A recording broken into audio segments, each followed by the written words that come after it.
Call मुझे आया और जैसे ही कॉल आया मैं तभी समझ गया था, क्योंकि जब उसने पार्सल की बात की तो मैं समझ गया कि ये पार्सल वाली जो कहानी है इसे सुनाकर आजकल पूरे देश में लोगों के साथ साइबर ठगी हो रही है। और मैं तभी समझ गया था कि आज ये जो व्यक्ति है इसकी पूरी कहानी मैं आप तक लेकर जाऊंगा। अब आप सुनिए वो पूरी बातचीत।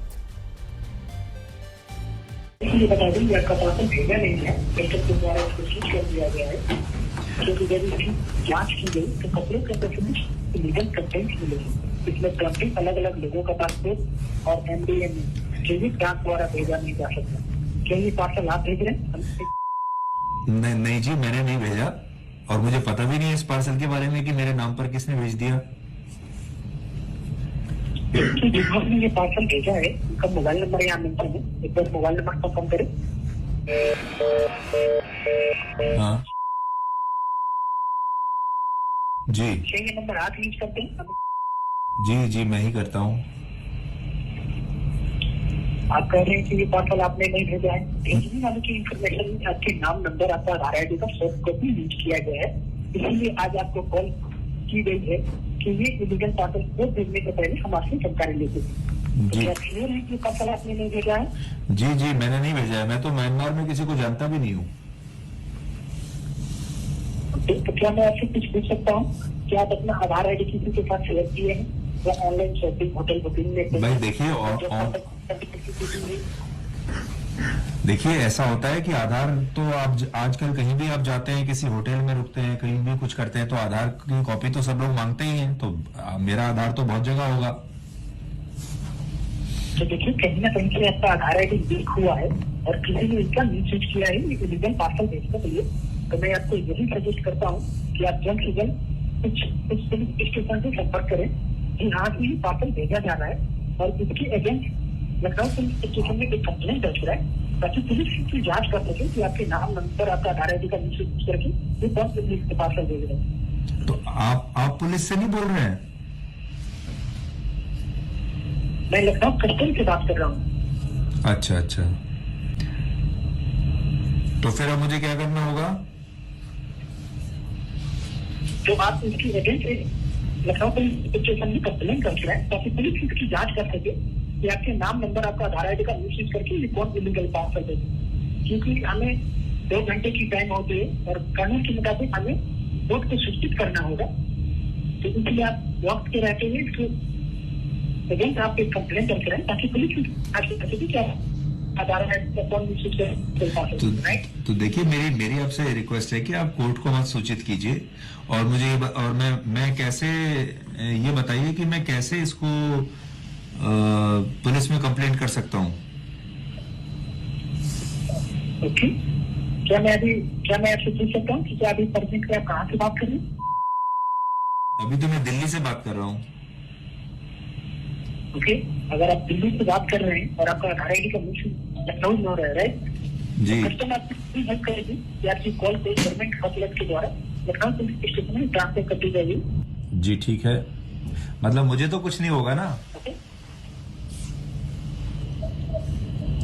नहीं सर, अगर आपने ये पार्सल नहीं भेजा है तो आप क्यों कर रहे हैं? आप इसके अगेंस्ट ये कंप्लेंट दर्ज करा, पुलिस इसकी जांच करेगी कि आपके नाम, नंबर। तो ठीक है, तो जी बिल्कुल ठीक है, तो मैं कंप्लेंट दर्ज करा देता हूँ। आप मेरी मदद कीजिए इसमें। ओके, मैं आपको पार्सल का डिटेल दे देता हूँ, आप राइट ऑन करिए। जी बताइए। इंफॉर्मेशन मिली लखनऊ कस्टम। हाँ, पार्सल नंबर AWB। फिर से बताइए, पार्सल नंबर क्या है? पार्सल नंबर AWB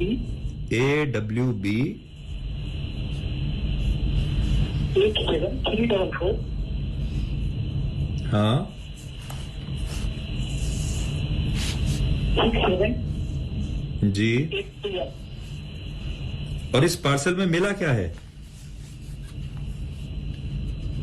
इसमें 2 अलग अलग लोगों का पासपोर्ट है और MDM है। वो क्या होती है? आपके लोग द्वारा MDMA मतलब वो जो ड्रग्स होती है? जी। अच्छा। 1 लैपटॉप, अच्छा, लैपटॉप भी है। अच्छा जी जी, बताइए बताइए। तो मैं अभी फिर किसको कंप्लेंट करूं? इसके आइटम जो मिले हैं उसको आप राइट डाउन कर लीजिए। जी।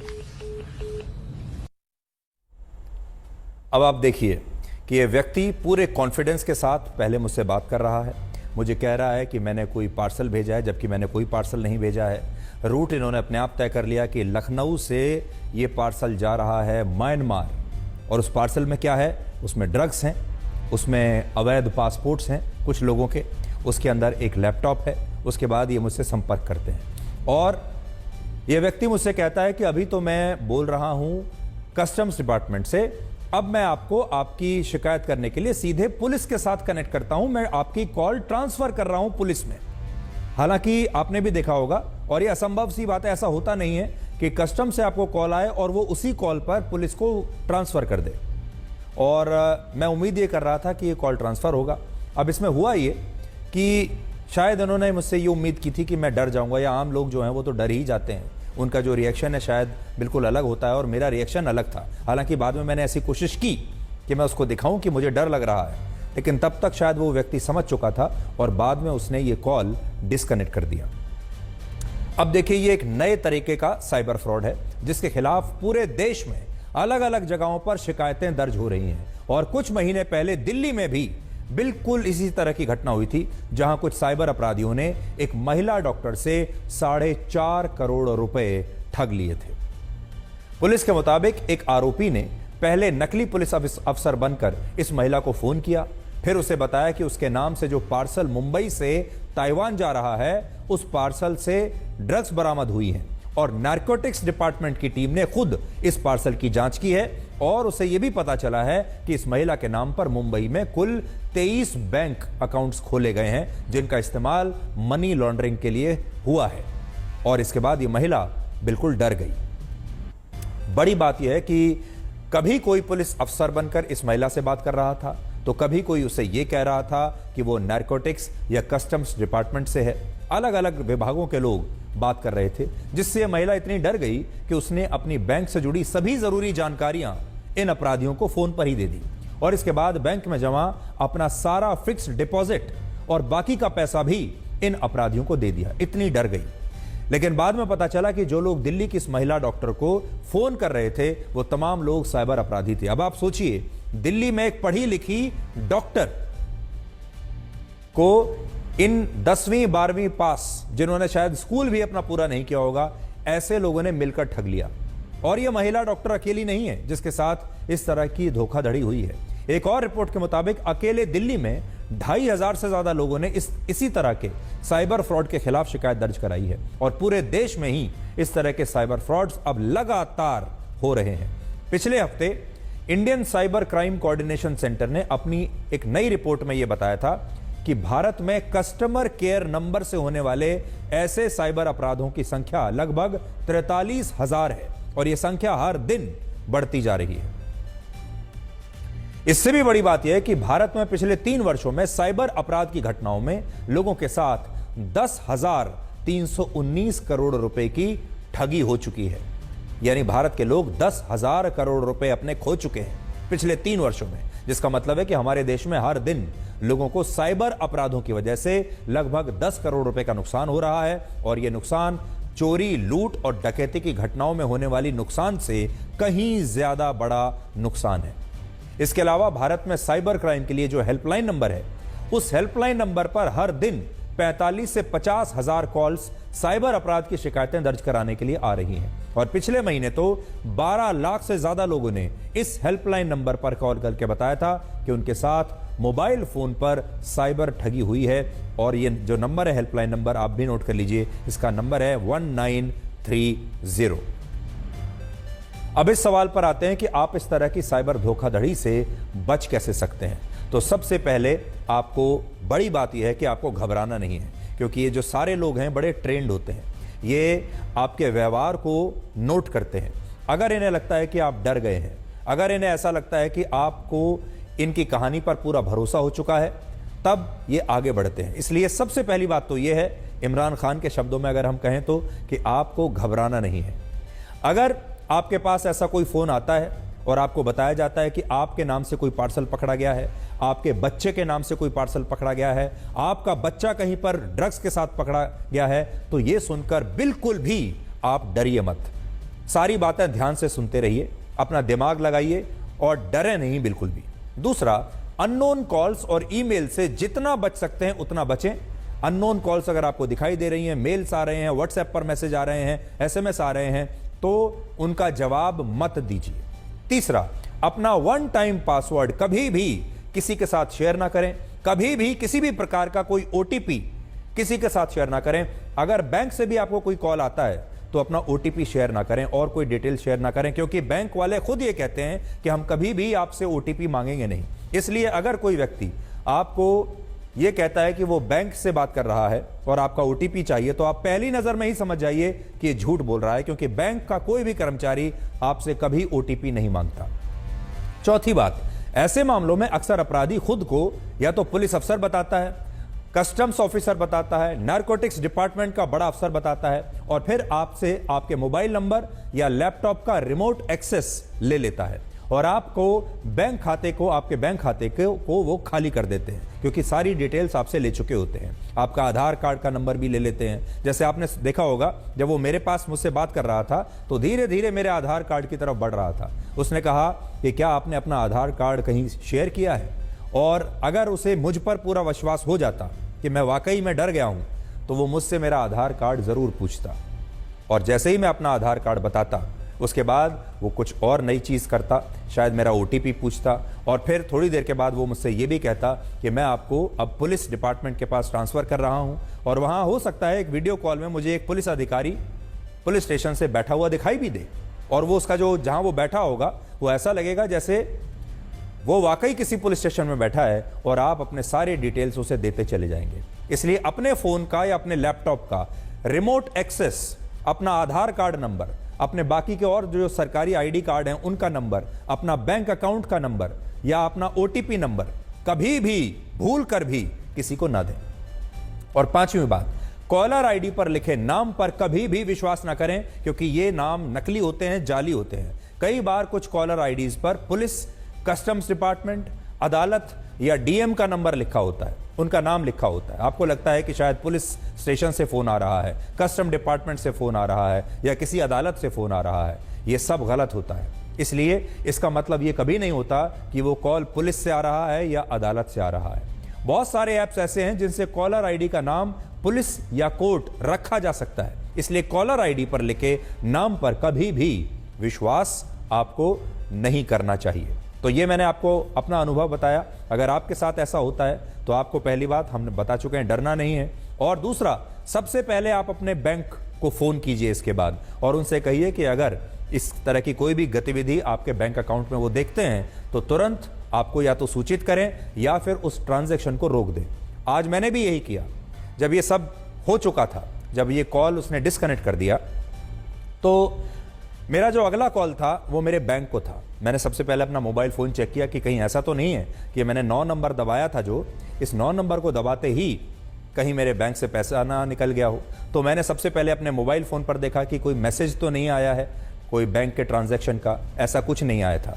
फिर मैंने बैंक को फ़ोन किया और उन्हें इस कॉल के बारे में सब कुछ बताया और कहा कि अगर मेरे बैंक में से कोई भी पैसा निकालने की कोशिश करता है तो आपको तुरंत उसे रोकना होगा, और अगला जो कदम आप उठा सकते हैं वो ये है कि आप तुरंत अपने पास के पुलिस स्टेशन में इसकी जानकारी दीजिए। मैंने वो नंबर नोट कर लिया था जहाँ से कॉल आया। उसके बाद मैंने कई बार उस नंबर पर कॉल किया और हर बार उस नंबर पर घंटी बजती थी, लेकिन कोई और व्यक्ति फ़ोन उठाता था। ये शो जब मैं शुरू करने वाला था उससे पहले भी हमने उसी नंबर पर दोबारा कॉल किया, तब एक महिला ने फ़ोन उठाया। तो ये भी हो सकता है कि ये जो साइबर अपराधी हैं ये किसी का भी एक नंबर लेते हैं, उस नंबर को क्लोन करके, और हो सकता है कि ये आपको उस नंबर का इस्तेमाल करके आपको कॉल करेंगे और आपको लगेगा कि शायद ये फ़ोन असली है। तो पहले मैं आपको वो नंबर भी बताने वाला था, लेकिन फिर मुझे जब मैंने कई बार उस नंबर पर कॉल किया तो ऐसा लगा कि हो सकता है वो वाकई किसी का जेन्युइन नंबर हो, उसे पता भी नहीं है कि उसके नंबर का गलत इस्तेमाल साइबर अपराधी इस समय कर रहे हैं। लेकिन हम इस कहानी को यहाँ नहीं छोड़ेंगे, हम आगे भी इसकी तहकीकात करेंगे और उस व्यक्ति तक पहुँचने की कोशिश करेंगे, पुलिस की भी मदद लेंगे और आपको बताएंगे कि आगे क्या हुआ। अब आपको एक ऐसे कार सेवक की कहानी के बारे में बता रहे हैं जिसके खून से सने कपड़ों को उसके परिवार ने आज तक संभाल कर रखा है। इस कार सेवक का नाम था राम अवतार और ये भगवान श्री राम के बहुत बड़े भक्त थे और अक्सर कहा करते थे कि एक न एक दिन अयोध्या में भगवान राम का वनवास जरूर समाप्त होगा। अक्टूबर 1990 में जब देश भर से कार सेवक अयोध्या में इकट्ठे हो रहे थे, तब राजस्थान के अलवर में रहने वाले राम अवतार भी अपने परिवार को बिना बताए 50 लोगों के एक जत्थे के साथ अयोध्या चले गए और उन्होंने वहां कार सेवा में शामिल होने का फैसला किया। 2 नवंबर 1990 को जब पुलिस की गोलीबारी में कई कार सेवक मारे गए, तब अयोध्या के हनुमानगढ़ी मंदिर के पास राम अवतार का शव भी मिला था। राम अवतार को सिर में गोली मारी गई थी, लेकिन पुलिस का कहना था कि राम अवतार पुलिस की कार्रवाई में नहीं मारे गए और बड़ी बात यह है कि राम अवतार अपने माता पिता और भाई को बिना बताए अयोध्या गए थे, इसलिए उन्हें भी उनकी मौत की कोई सूचना नहीं मिली। और इसके बाद पुलिस ने राम अवतार का पोस्टमार्टम करने के बाद उनका अंतिम संस्कार भी कर दिया और बाद में राम अवतार के परिवार को उनके खून से सने हुए कपड़े दे दिए गए। उन्हें वो कपड़े मिल गए और खून से सने हुए वो कपड़े जो राम अवतार ने उस दिन पहने थे, उन कपड़ों को आज तक उनके परिवार ने संभाल कर रखा है।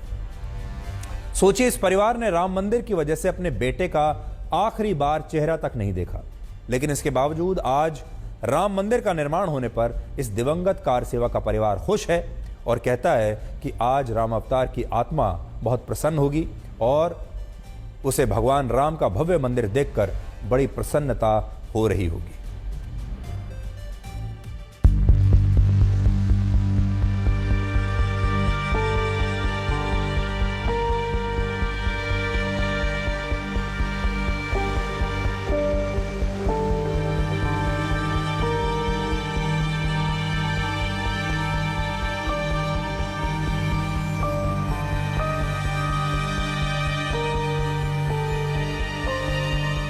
आपको राम मंदिर के लिए न्योता मिला है जी। आपके भाई शहीद हुए थे, क्या पूरा मामला था?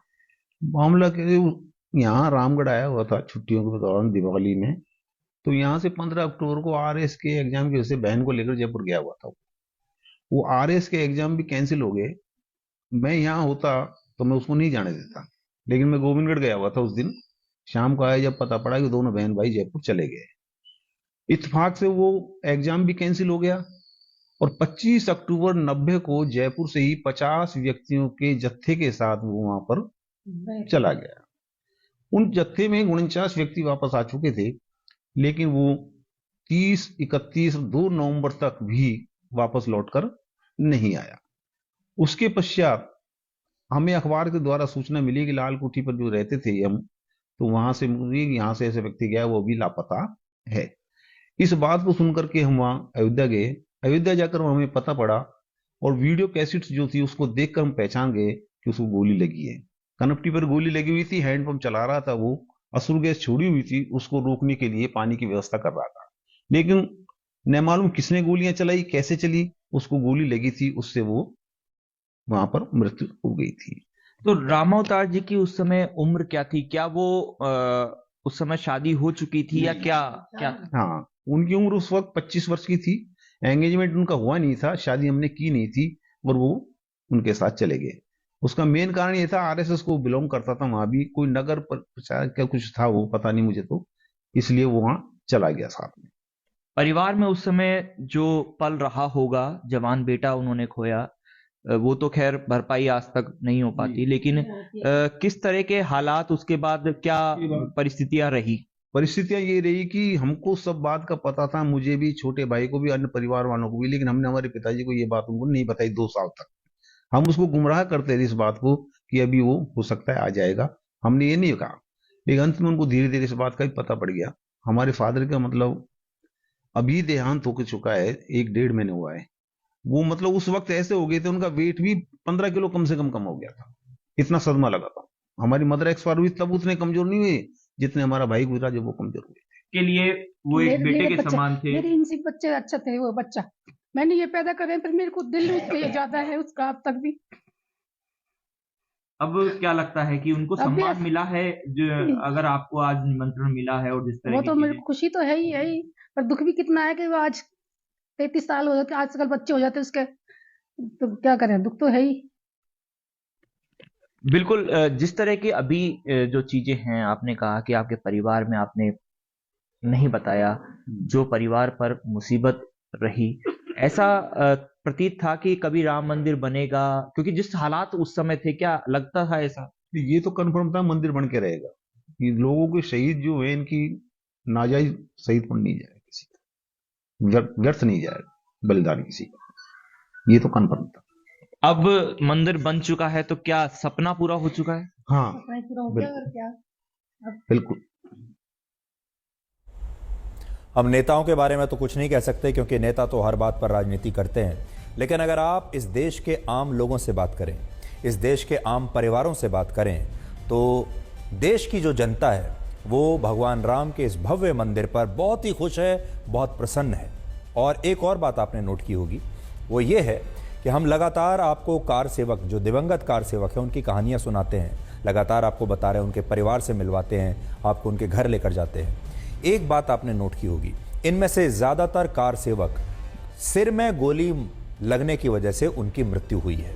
आमतौर पर जब इस तरह का कोई विरोध प्रदर्शन होता है तो पहली बात तो यह कि पुलिस गोली चलाती नहीं है, गोली चलाना आखिरी विकल्प होता है।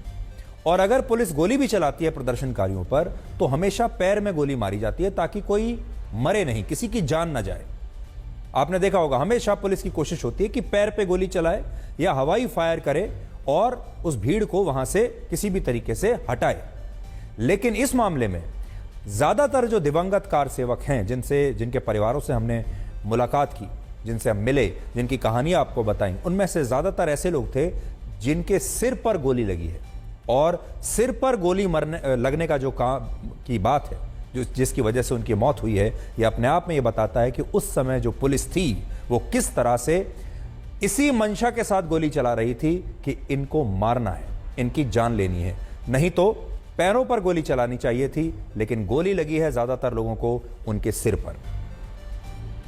अब हम भगवान राम पर हमारी विशेष सीरीज के 9वें अंश में आज आपको यह बताएंगे कि लक्ष्मण जैसा भाई और लक्ष्मण जैसा पुत्र होना कितना मुश्किल है। और आज के इस कलयुग में अगर आपको लक्ष्मण जैसा भाई मिल जाए या लक्ष्मण जैसा पुत्र मिल जाए तो आप समझिए आप धन्य हो गए। रामायण के अनुसार वनवास सिर्फ भगवान श्री राम को मिला था, लेकिन लक्ष्मण अपने बड़े भाई श्री राम से इतना प्रेम करते थे कि उन्होंने सिर्फ भगवान राम के लिए अपने जीवन के 14 वर्ष वन में बिता दिए और एक क्षण के लिए भी उन्होंने महल और राजपाट के सुखों के बारे में नहीं सोचा। राजमहल एक क्षण में छोड़ दिया, राजपाट सुख जो था सब छोड़ दिया।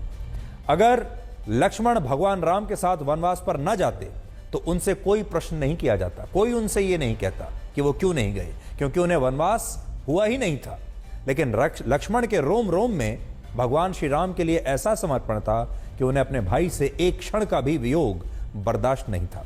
रामायण में इस बात का वर्णन मिलता है कि जब लक्ष्मण को भगवान राम के वनवास पर जाने की सूचना मिली तो उन्होंने माता कौशल्या के समक्ष ये सौगंध खाई कि अगर उन्हें भगवान श्री राम के साथ वनवास पर जाने से रोका गया तो वो अपने प्राणों को अयोध्या में ही त्याग देंगे। उन्होंने माता कौशल्या से कहा कि भगवान राम मेरे प्राण हैं और भला प्राणों के बिना कोई कैसे जीवित रह सकता है, इसलिए लक्ष्मण का महल वहीं होगा जहां भगवान राम वास करेंगे। लक्ष्मण के समर्पण से भगवान राम परिचित थे, लेकिन वो ये भी जानते थे कि वनवास कष्टों से भरा होगा और वो कभी नहीं चाहते थे कि लक्ष्मण को उनकी वजह से इन कष्टों के साथ रहना पड़े। इसलिए भगवान राम ने यह निश्चय किया कि वो लक्ष्मण के बिना ही वनवास पर जाएंगे। लेकिन जब लक्ष्मण के नेत्र दुख से लाल हो गए, होंठ सूख गए, जीभ अकड़ गई और उन्होंने अपने सुध बुध खो दिए, तब भगवान राम को लक्ष्मण की इस अवस्था को देखकर विवश होना पड़ा और कहना पड़ा कि वो धन्य हैं कि उन्हें लक्ष्मण जैसा भाई मिला। और इसी के बाद लक्ष्मण भगवान राम और सीता जी के साथ 14 वर्षों के वनवास में सदैव उनके साथ रहे। आजकल के जमाने में जब माता पिता की संपत्ति के लिए भाई भाई से द्वेष रखता है, तब लक्ष्मण ने अपने बड़े भाई भगवान श्री राम के लिए सभी भौतिक सुख त्याग दिए थे और वनवास के दौरान उन्होंने भगवान राम की सच्चे मन से पूरी सेवा की थी। बड़ी बात यह है कि लक्ष्मण जैसा भाई होना तो मुश्किल है ही, लेकिन लक्ष्मण जैसा पुत्र होना भी बहुत मुश्किल काम है। राम कथा के अनुसार जब लक्ष्मण को वनवास पर जाना था तब भगवान राम की तरह वो भी विवाहित थे और उनकी पत्नी का नाम था उर्मिला। जिस तरह सीता जी ने भगवान राम के साथ वनवास पर जाने के लिए उनसे आग्रह किया, उसी तरह उर्मिला ने भी लक्ष्मण के साथ वनवास पर जाने के लिए आग्रह किया और कहा कि वो भी साथ जाएंगी। लेकिन लक्ष्मण ने उर्मिला से कहा कि वो वनवास के दौरान अपना पूरा समय भगवान राम और सीता जी की सेवा में लगाएंगे। इसलिए उनकी पत्नी उर्मिला को भी अयोध्या में रहकर उनके राज परिवार की सेवा करनी चाहिए और उनकी अयोध्या में रहते हुए ही प्रतीक्षा करनी चाहिए। उन्होंने एक तरीके से उर्मिला से ये कह दिया कि वनवास के दौरान मेरे पास आपके लिए कोई समय नहीं होगा। सोचिए, लक्ष्मण एक साथ कितने सारे धर्मों का पालन कर रहे थे और इसलिए कहा जाता है कि लक्ष्मण जैसा भाई और लक्ष्मण जैसा पुत्र सौभाग्यशाली लोगों को ही मिलता है। अब हम आपको अयोध्या लेकर चलेंगे और आपको उस 500 किलोग्राम के नगाड़े के बारे में बताएंगे जिसे राम मंदिर के प्रांगण में स्थापित किया गया है और इस पर सोने और चांदी की परतें चढ़ाई गई हैं और यह नगाड़ा आज ही गुजरात के अहमदाबाद से अयोध्या पहुंचा है।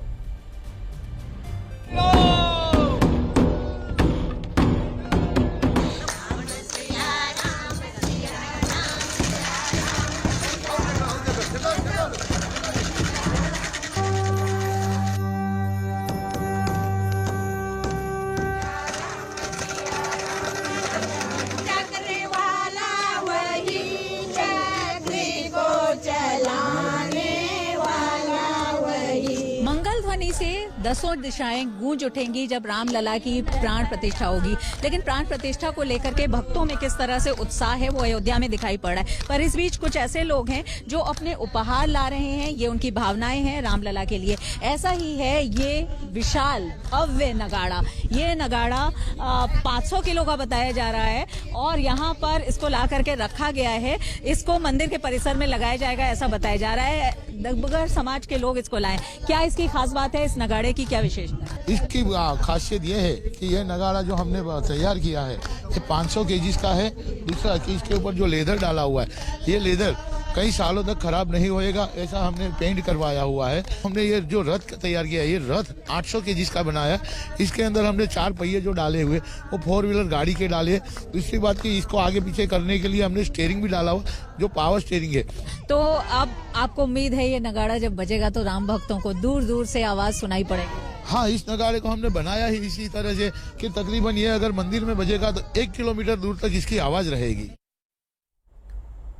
आज जब हमारे देश के नेता राम मंदिर के उद्घाटन पर भी राजनीति कर रहे हैं तब इन तस्वीरों से आप ये समझ पाएंगे कि भारत के लोग किस कदर भगवान राम की भक्ति में डूबे हुए हैं और इस मंदिर को लेकर कितने उत्साहित हैं।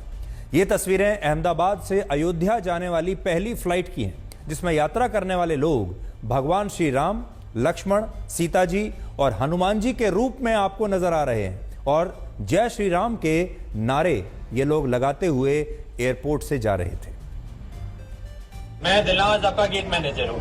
आपकी उड़ान 6E6375 समय पर है और हम 5 मिनट में बोर्डिंग शुरू कर रहे हैं। जिन यात्रियों ने सुपर 60 या फास्ट फॉरवर्ड सेवा ली है वो बोर्डिंग के समय कभी भी आगे आ सकते हैं। सभी यात्रियों से निवेदन है कि वो अपना बोर्डिंग पास स्वयं प्रस्तुत करें। अब हम उन यात्रियों को आमंत्रित करेंगे जिन्हें विशेष सहायता की आवश्यकता है और शिष्यों के साथ यात्रा कर रहे हैं। मेरा नाम दिलनवाज है और किसी भी प्रकार की सहायता के लिए आपकी सेवा में उपस्थित हूँ। इंडिगो का चयन करने के लिए धन्यवाद। जय श्री राम, जय श्री राम, जय जय श्री राम, जय जय श्री राम। पहली फ्लाइट है वो यहाँ नहीं कोई भी रैंडम एक सेकेंड। जय श्री राम, जय श्री राम, जय श्री राम। बहुत आनंद का विषय है। यदि फ्लाइट की सुविधा न होती तो 2 दिन ट्रेन में लग जाता। तो ये तो 2 घंटे में सीधा अहमदाबाद से अयोध्या आ पहुंचे। बहुत आनंद की बात। अभी तो मैं फर्स्ट टाइम इधर आई हूँ, बहुत अच्छा लगा। रास्ते में भी बहुत सब लोग इतना एंजॉय किया। 6वीं बार है लेकिन इतना अच्छा लगा इस बार। तो आप देखिए कि पूरा देश इस समय राममय है। पूरा देश भगवान राम की भक्ति में डूबा हुआ है। पूरा देश भगवान राम के इस भव्य मंदिर के लिए इतना उत्साहित है। और आपने हवाई अड्डे पर देखा, यहाँ तक कि एयरलाइंस के जो स्टाफ के जो लोग हैं वो भी भगवान राम के रूप में, सीता जी के रूप में, लक्ष्मण जी के रूप में लोगों का स्वागत कर रहे हैं। अब आप सोचिए, इस समय पूरे देश में भगवान राम को लेकर कितना उत्साह देखने को मिल रहा है। और फिर भी हमारे देश में कुछ विपक्षी नेता ऐसे हैं, कुछ लोग ऐसे हैं जो ऐसे में भी अयोध्या नहीं जाना चाहते, जो ऐसे में भी भगवान श्री राम के इस भव्य मंदिर के उद्घाटन में शामिल नहीं होना चाहते। अब हम आपको यह बताएंगे कि क्या चीन एक शार्क की तरह मालदीव्स को एक छोटी मछली समझकर निगलने की तैयारी कर रहा है। हाल ही में आपने देखा होगा कि मालदीव्स का जो पूरा मूड है भारत को लेकर वो बिल्कुल बदल गया है। मालदीव्स एक जमाने में भारत का इतना परम मित्र हुआ करता था, सब चीजें भारत से पूछ कर करता था, हर मदद भारत से लेता था।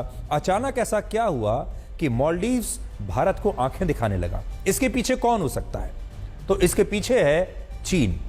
इसकी सबसे बड़ी वजह यह है कि मालदीव्स अब चीन की गोद में जाकर बैठ गया है। और इस बात को आप इन तस्वीरों से आज समझ पाएंगे। ये तस्वीरें चीन की राजधानी बीजिंग से आई हैं, जहां मालदीव्स के राष्ट्रपति मोहम्मद मुइज़ू ने चीन के राष्ट्रपति शी जिनपिंग से मुलाकात की। और इस मुलाकात में उन्होंने खुशी खुशी मालदीव्स को चीन को गिरवी रखने की औपचारिक शुरुआत कर दी है। इस मुलाकात में दोनों देशों के बीच कुल मिलाकर 20 समझौतों पर हस्ताक्षर हुए हैं। और ये सारे समझौते ऐसे हैं जिनके जरिए मालदीव्स में चीन का निवेश ऐतिहासिक रूप से बढ़ जाएगा। मालदीव्स में पर्यटन, आपदा प्रबंधन, डिजिटल इकोनॉमी, कंस्ट्रक्शन, मानव संसाधन, टेक्नोलॉजी और एनर्जी, इन सब के क्षेत्र में चीन मालदीव्स को अब पूरा सहयोग करेगा। और इससे भी बड़ी बात यह है कि चीन ने एक बहुत बड़े शार्क की तरह हिंद महासागर में मौजूद मालदीव्स को एक छोटी सी मछली के समान निगलने के लिए उसके साथ एक विशेष समझौता भी किया है। इसके तहत चीन ने कहा है कि वो मालदीव्स को ग्रांट यानी अनुदान सहायता देगा, जो मालदीव्स को अब तक भारत से मिला करती थी। लेकिन चीन ने मालदीव्स को ऐसा प्रस्ताव दिया है कि उसे जितना लोन चाहिए हो चीन उसे देने के लिए तैयार है। और इसके अतिरिक्त अब उसे अनुदान सहायता भी यानी ग्रांट भी चीन देने के लिए तैयार है। तो चीन ने कुछ इस तरह से मालदीव्स के राष्ट्रपति का स्वागत किया है। तो अब आपको ये पूरी कहानी समझ में आ जाएगी कि मालदीव्स और भारत के रिश्ते खराब करने के पीछे असल में कौन है। और मालदीव्स इसलिए बहुत महत्वपूर्ण है क्योंकि हिंद महासागर में जब आप प्रवेश करते हैं तो मालदीव्स एक तरीके से समझिए, जब आप किसी टोल ब्रिज पर जाते हैं तो आपको एक टोल पॉइंट मिलता है। तो जो टोल पॉइंट है वो मालदीव्स है हिंद महासागर में प्रवेश के लिए।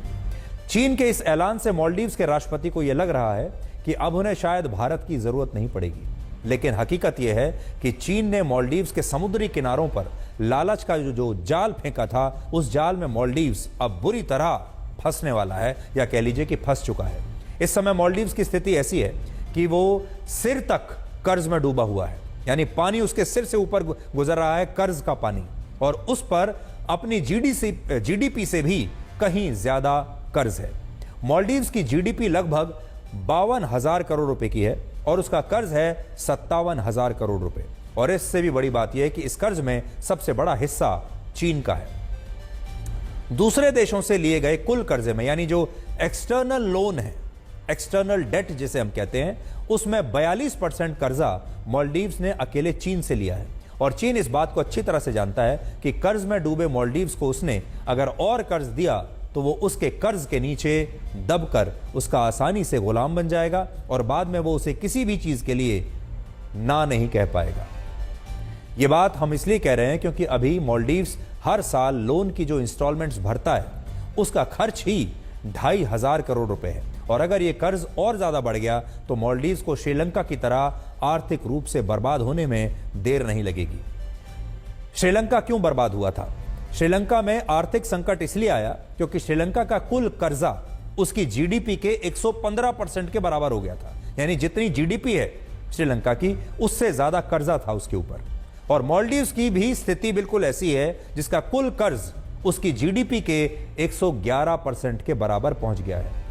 तो चीन का कुल कर्जा था, माफ कीजिएगा, श्रीलंका का जो कुल कर्जा था वो उसकी जीडीपी के 115% के आसपास, और यहां भी 111% के आसपास है जीडीपी के। और चीन ने अब मालदीव्स को और ज्यादा लोन देने का ऐलान करके अपने नए जाल में फंसा लिया है। और चीन ऐसा सिर्फ अकेले मालदीव्स के साथ नहीं कर रहा। भारत के लिए जो चिंता की बात है वो ये है कि भारत के आसपास जितने भी हमारे पड़ोसी देश थे उन सब को चीन धीरे धीरे अपनी जेब में डालता जा रहा है। भारत की घेराबंदी के लिए चीन ने हमारे सभी पड़ोसी देशों में निवेश और कर्ज को ऐतिहासिक रूप से बढ़ा दिया है।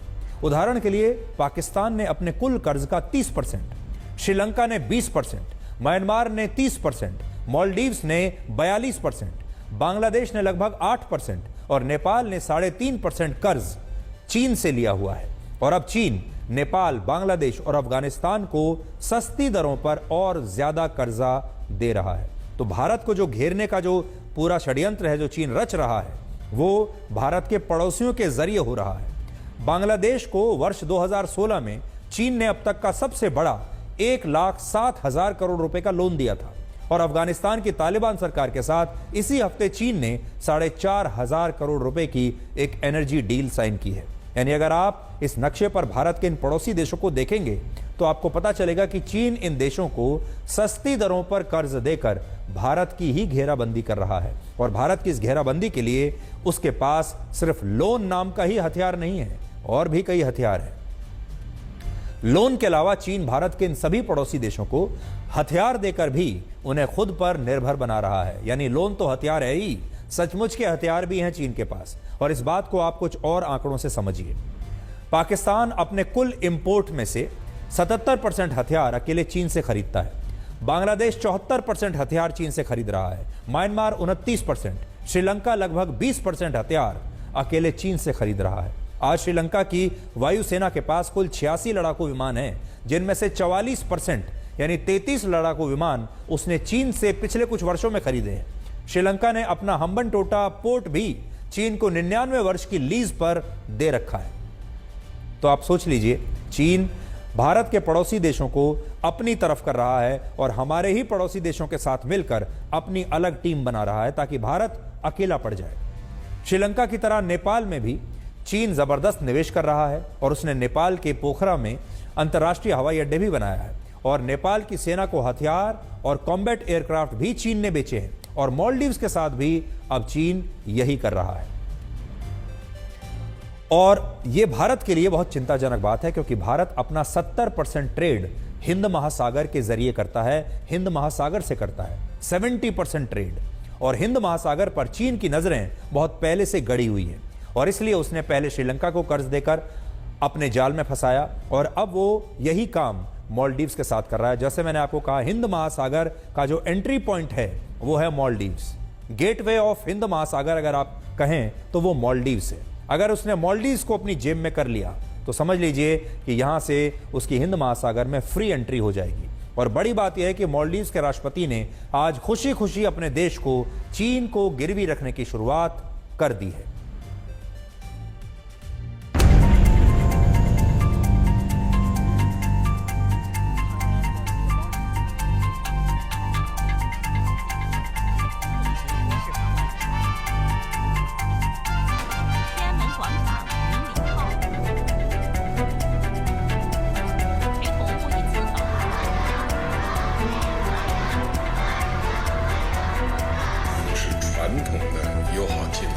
The Maldives' long-standing friendship.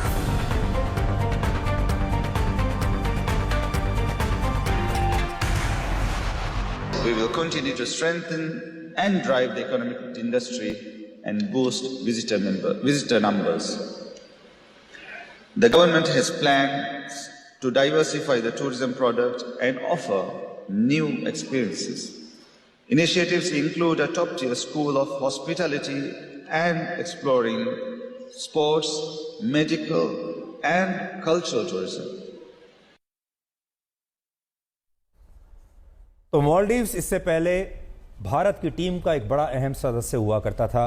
हम मालदीव्स पर पूरा विश्वास करते थे, लेकिन चीन ने अपने पैसे के दम पर और अपनी ताकत के दम पर मालदीव्स जैसे एक इतने पुराने सदस्य को भारत की टीम से बाहर निकालने की कोशिश की है और चीन चाहता है कि अब मालदीव्स उसकी टीम से खेले और भारत की टीम को छोड़ दे। यह हमारे लिए एक चिंताजनक बात है, क्योंकि चीन यही काम श्रीलंका के साथ भी कर रहा है, बांग्लादेश के साथ भी उसने कोशिश की है, कर नहीं पाया अभी तक, लेकिन कोशिश बांग्लादेश के साथ जारी है। ये अच्छी बात है कि बांग्लादेश के साथ हमारे जो संबंध हैं वो बहुत अच्छे हैं और उन संबंधों में अभी भी कोई कमी नहीं आई है, लेकिन चीन अभी भी बांग्लादेश पर लगातार डोरे डाल रहा है। अब एक और चिंताजनक बात है भारत के लिए, क्योंकि वो ये है कि अरब देशों के पास रेड सी यानी लाल सागर में भारत ने अपने 10 युद्धपोत तैनात किए हैं। और ये 10 युद्धपोत हमें क्यों तैनात करने पड़े हैं, आज आपको पता होना चाहिए। अगर आप इस नक्शे को देखें तो आपको यमन, सऊदी अरब, इजिप्ट और सूडान के बीच ये रेड सी दिखाई देगा। ये रेड सी की हम बात कर रहे हैं, जिसको हम लाल सागर कहते हैं। देखिए, ये है लाल सागर, इसकी बात कर रहे हैं हम। और ये जो लाल सागर है 4,38,000 वर्ग किलोमीटर के क्षेत्र में फैला हुआ है। बहुत बहुत बड़ा इलाका है। 4 लाख, आप सोचिए, वर्ग किलोमीटर, कितना बड़ा इलाका ये हो सकता है। ये वही लाल सागर है जहां से दुनिया का कुल 15% व्यापार होता है। और इसी लाल सागर में यानी रेड सी में सुएज कैनाल मौजूद है, जहां से समुद्री जहाज यूरोप के देशों के लिए आवाजाही करते हैं। यहां से इस सुएज कैनाल की हम बात कर रहे हैं। लेकिन अब भारत ने इसी रेड सी में अपने 10 युद्धपोत तैनात कर दिए हैं और इसकी वजह है यमन का आतंकवादी संगठन हूती। तो यहां पर आप सोचिए, हमने यहां से लेकर और ये जो पूरा इलाका है, यहां भारत ने अपने 10 वॉरशिप्स तैनात किए। हूती के आतंकवादी इजराइल का विरोध करने के लिए रेड सी से गुजरने वाले जो मर्चेंट शिप्स हैं उनको अपना निशाना बना रहे हैं और उन्हें हाईजैक करके इस रूट से यूरोप और इजराइल के साथ होने वाले व्यापार को वो रोकना चाहते हैं। इस वजह से वो कभी तो इस तरह के शिप्स को हाईजैक करते हैं। जो मैं तस्वीरें आपको दिखा रहा हूं, ये थोड़े दिन पहले आतंकवादियों ने इस शिप को हाईजैक किया था, उसकी लाइव तस्वीरें हैं। तो वो हाईजैक करते हैं, नुकसान पहुंचाते हैं, शिप्स को अपने साथ ले जाते हैं, लूट लेते हैं। और इस संघर्ष में हूती के आतंकवादियों ने भारत के मर्चेंट शिप्स को भी प्रभावित करना शुरू कर दिया है। लेकिन अब भारत ने रेड सी में अपने 10 युद्धपोत तैनात किए हैं, जो हमारे समुद्री जहाजों की रक्षा करेंगे और सुनिश्चित करेंगे कि हूती की वजह से भारत से यूरोप और यूरोप से भारत आने वाले समुद्री जहाजों पर कोई हमला न कर सके। अब आप यह भी कह सकते हैं कि लाल सागर में अपने युद्धपोत तैनात करके भारत ने हूती के आतंकवादियों को लाल आंखें दिखाई हैं और उसे यह बताया है कि अगर उसने भारत के समुद्री जहाजों को छूने के बारे में सोचा भी तो इसका अंजाम अच्छा नहीं होगा। भारत रेड सी में सुएज कैनाल के रास्ते हर साल 2.5 लाख करोड़ रुपए का सामान यूरोप और बाकी देशों को निर्यात करता है, एक्सपोर्ट करता है, और यह हमारे कुल एक्सपोर्ट का लगभग 7% है। इस 7% के एक्सपोर्ट को हूती के आतंकवादियों से कोई नुकसान ना हो, इसके लिए ही भारत ने रेड सी में अपने युद्धपोत तैनात किए हैं। और ये एक बहुत बड़ी बात है। आपको जानकर हैरानी होगी कि हूती के हमलों से डरकर अभी बहुत सारे देश अपने समुद्री जहाजों को अफ्रीकी महाद्वीप के पास साउथ अटलांटिक ओशियन के रास्ते यूरोप के देशों में भेज रहे हैं। और ये एक बहुत लंबा रूट है, जिसमें रेड सी के मुकाबले यहां से यात्रा करने में 10 दिन ज्यादा लगते हैं। लेकिन भारत ने इस लंबे रूट से ट्रेड करने के बजाय लाल सागर से ही अपने समुद्री जहाजों की आवाजाही को जारी रखने का फैसला किया है। वरना जो दूसरा रूट है, देखिए, अगर आप देखें यहां से अगर आप जाते हैं तो आपको यह रूट कितना छोटा पड़ता है। अभी तक वो ऐसे जाते थे, लेकिन अब क्योंकि यहां हूती के आतंकवादी मौजूद हैं और वो यहां से आपको निकलने नहीं देंगे, तो अब जो शिप्स हैं वो क्या रूट ले रहे हैं, देखिए, वो यहां से जाने के बजाय इतना लंबा रूट लेकर जा रहे हैं। देखिए, सुएज कैनाल से निकले, यहां से ये जो आप नीली लाइन देख रहे हैं, सुएज कैनाल से निकलते हुए यहां अफ्रीका के नीचे से होते हुए अब वो यहां इस रूट से आते हैं, जिससे 10 दिन ज्यादा लगते हैं, पैसा भी ज्यादा लगता है। सोचिए, आज से कुछ वर्ष पहले तक हम ऐसा करने के बारे में सोच भी नहीं सकते थे, लेकिन आज भारत ये कर रहा है और हम कह रहे हैं कि हम इसी लाल सागर से अपने समुद्री जहाज भेजेंगे और अगर किसी की हिम्मत है तो वो हमारे समुद्री जहाजों को रोक कर दिखाए। ये नए भारत की ताकत है और इस नए भारत की ताकत को आप इन तस्वीरों से समझ सकते हैं जो 4 जनवरी की हैं, जब अरब सागर में सोमालिया तट के पास कुछ समुद्री लुटेरों ने एक जहाज को हाईजैक कर लिया था जिसमें भारत के भी लोग थे। और इसके बाद भारतीय नौसेना ने कुछ ही घंटों में यह ऑपरेशन चलाकर इस समुद्री जहाज में फंसे 15 भारतीयों समेत 21 लोगों को सुरक्षित बचा लिया था। और इन लोगों ने इसके बाद भारत माता की जय के नारे भी लगाए थे।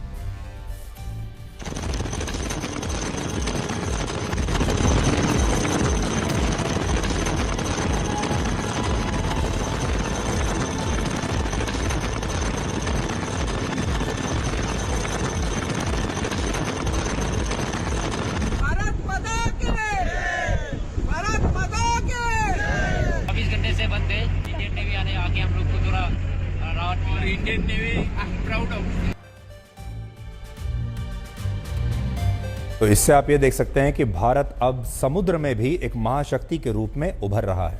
और अब आखिर में हम आपको जर्मनी में लेकर चलेंगे। जर्मनी में चल रहे किसान आंदोलन के बारे में आपको बताएंगे। इस आंदोलन में हम आपको लेकर चलते हैं जिसमें भारत के किसान आंदोलन की तरह ही जर्मनी के किसान अपने अपने ट्रैक्टर्स लेकर सड़कों पर डटे हुए हैं और उन्होंने जर्मनी की राजधानी बर्लिन को चारों तरफ से अपने ट्रैक्टर से घेर लिया है। ठीक वैसे ही जैसे भारत में जब किसान आंदोलन हुआ था तो उन्होंने दिल्ली को चारों तरफ से किसानों ने घेर लिया था। अब वैसा ही जर्मनी के साथ हो रहा है। ये किसान सड़कों पर डटे हुए हैं, सड़कों पर ही खाना बना रहे हैं, वहीं रहते हैं, वहीं सोते हैं। जर्मनी के ये हजारों किसान इसलिए प्रोटेस्ट कर रहे हैं क्योंकि वहां की सरकार ने उन्हें दी जाने वाली सब्सिडी को खत्म करने का ऐलान किया है। यानी वहां की सरकार ने भी कुछ कानूनों में बदलाव किया है जिनसे उनकी सब्सिडी या तो खत्म हो जाएगी या कम हो जाएगी। जर्मनी की कुल आबादी 8 करोड़ 40 लाख है जिसमें से 10 लाख किसान हैं और इन्हीं किसानों को जर्मनी की सरकार से कृषि से जुड़े उपकरणों और मशीनों को खरीदने के लिए अच्छी खासी सब्सिडी मिलती है। इसके अलावा खेती में इस्तेमाल होने वाले डीजल की खरीद पर भी जर्मनी के किसानों को सब्सिडी मिलती है। लेकिन जर्मनी में गठबंधन सरकार होने की वजह से जब देश के बजट में कटौती करने का सवाल आया तो वहां की सरकार ने किसानों को दी जाने वाली इस सब्सिडी को खत्म कर दिया, जिससे जर्मनी के लाखों किसान नाराज हो गए हैं और अब उन्होंने भारत के ही किसानों की तरह ट्रैक्टर्स से जर्मनी की राजधानी को बंधक बना लिया है और वहां बड़े पैमाने पर विरोध प्रदर्शन हो रहे हैं। बड़ी बात यह है कि जब हमारे देश में किसान आंदोलन चल रहा था तब जर्मनी ने भारत के किसानों के साथ बड़ी हमदर्दी जताई थी और तब कहा था कि भारत को किसानों के इस आंदोलन में मानव अधिकारों का भी ध्यान रखना चाहिए। इसलिए अब जब जर्मनी के किसान सड़कों पर हैं तब भारत को भी यही कहना चाहिए कि उसकी नजर भी जर्मनी के किसान आंदोलन पर है और जर्मनी में भी किसानों के जो मानव अधिकार हैं उनका हनन नहीं होना चाहिए।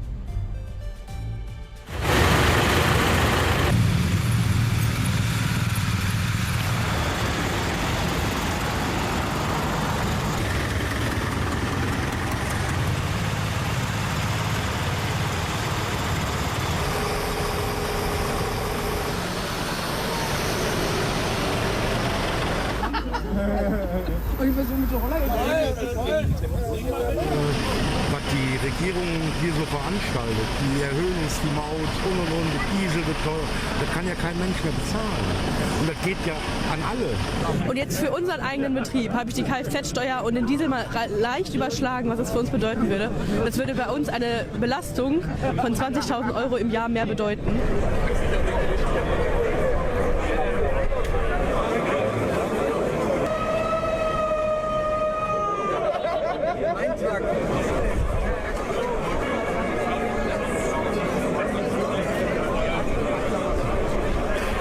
Ich finde das Schlimme daran, weil einfach die Kosten alle so hoch sind und dass einfach viele Betriebe jetzt überlegen müssen, hören sie auf oder machen es weiter. Die, die weitermachen, die müssen halt mit viele...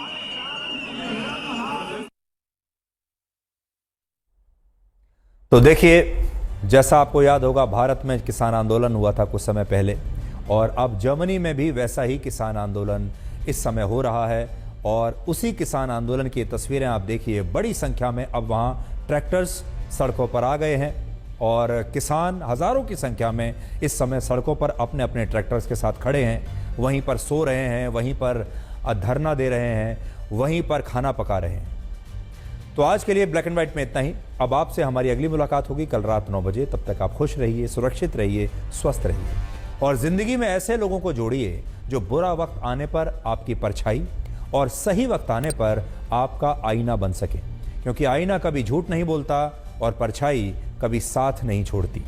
नमस्कार। Presented by Patanjali के research and evidence based medicine lifestyle disease के लिए।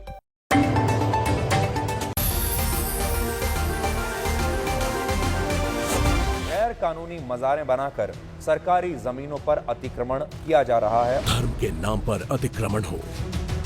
जो फैसला आज सम्मेत शिखर जी पर आया है, हमारे और दर्शकों के बीच विश्वास के रिश्ते को और मजबूत करता है। यह धार्मिक स्थलों के संरक्षण की बात, मेरा स्वाभिमान आपके हक की लड़ाई, ब्लू कॉलर वर्कर्स के स्वाभिमान की लड़ाई, या फिर बात हो देश की सुरक्षा की, सबसे ज्वलंत मुद्दों पर देश जुड़ता है। ब्लैक एंड व्हाइट पर सुधीर चौधरी के साथ रात 9 बजे सिर्फ आज तक पर।